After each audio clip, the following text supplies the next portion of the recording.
नमस्कार, आप देख रहे हैं न्यूज स्टेट का डिजिटल प्लेटफॉर्म और मैं हूं आपके साथ साहिल सुयाद। कारगिल की लड़ाई, जिसे ऑपरेशन विजय के नाम से भी जाना जाता है, भारत और पाकिस्तान के बीच मई और जुलाई 1999 के बीच कश्मीर के कारगिल जिले में हुई थी।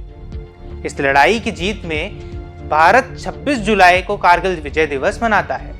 आपको बता दें कि पाकिस्तान की सेना और कश्मीरी उग्रवादियों ने एलओसी पर भारत की जमीन पर कब्जा करने की कोशिश की थी। हालांकि इंडियन आर्मी के बहादुर जवानों ने न सिर्फ पाकिस्तान को इस लड़ाई में धूल चटाई, बल्कि शौर्य की एक ऐसी मिसाल पेश की जो इतिहास के पन्नों में अपनी जगह बना गई। तो कैसे हुई थी कारगिल की लड़ाई की शुरुआत?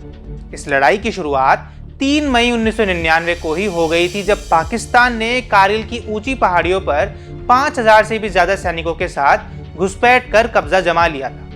भारत सरकार को जब घुसपैठ की जानकारी मिली, तब पाकिस्तानी सैनिकों को खदेड़ने के लिए ऑपरेशन विजय चलाया गया था। पाकिस्तान ने दावा किया था कि इस लड़ाई में लड़ने वाले सभी कश्मीरी उग्रवादी हैं, लेकिन युद्ध में बरामद हुए दस्तावेजों और पाकिस्तानी नेताओं के बयानों से साबित हुआ कि पाकिस्तान की सेना प्रत्यक्ष रूप से इस युद्ध में शामिल थी। 8 मई 1999 को पाकिस्तान की 6वीं नॉर्दर्न लाइट इन्फेंट्री के कैप्टन इफ्तिकार और लांस हवलदार अब्दुल हकीम 12 सैनिकों के साथ कारगिल की आजम चौकी पर कब्जा जमाए बैठे हुए थे। उन्होंने देखा कि कुछ भारतीय चरवाहे कुछ दूरी पर अपने मवेशियों को चरा रहे थे। पाकिस्तानी सैनिकों ने आपस में इन चरवाहों को बंदी बनाने को लेकर चर्चा भी की थी, लेकिन जब उन्हें लगा कि ऐसा करने की सूरत में चरवाहे उनका राशन खा जाएंगे, तो उन्होंने उन्हें वहां से जाने दिया। कुछ देर बाद ये चरवाहे भारतीय सेना के 6-7 जवानों के साथ वहां वापस लौटे और पाकिस्तान के नापाक इरादों की पोल खुल गई। पाकिस्तान का मकसद यही था कि भारत के सुदूर उत्तर की टिप पर सियाचिन ग्लेशियर की लाइफलाइन NH-1D को किसी तरह काट दिया जाए और उस पर नियंत्रण किया जाए।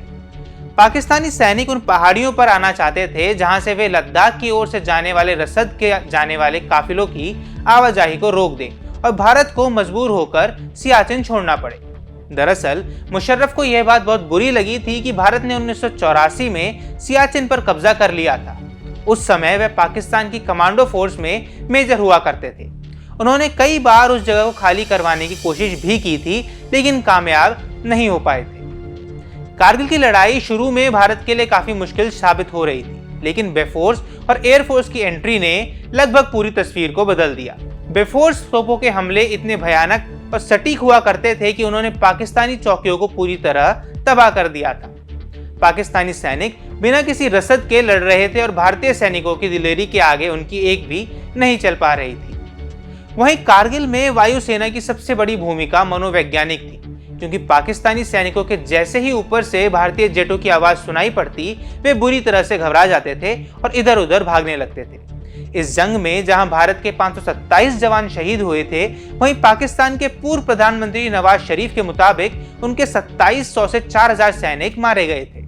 जंग के बाद पाकिस्तान में राजनीतिक और आर्थिक अस्थिरता बढ़ गई और नवाज शरीफ की सरकार को हटाकर परवेज मुशर्रफ को सत्ता पर काबिज कर दिया गया था। वहीं भारत में जंग ने देश प्रेम को उफान पर ला दिया और अर्थव्यवस्था को भी काफी मजबूती मिली। इस युद्ध से प्रेरणा लेकर कई फिल्में भी बनी, जिनमें एलओसी कारगिल, लक्ष्य और धूप का जिक्र खास तौर पर किया जा सकता है। कारगिल की लड़ाई से सीख लेकर भारत ने सीमा पर सुरक्षा के लिए पुख्ता इंतजाम किए। सरकार ने एक तरफ जहां रक्षा बजट को बढ़ाया, वहीं सेना की क्षमता बढ़ाने पर भी काम शुरू कर दिया गया।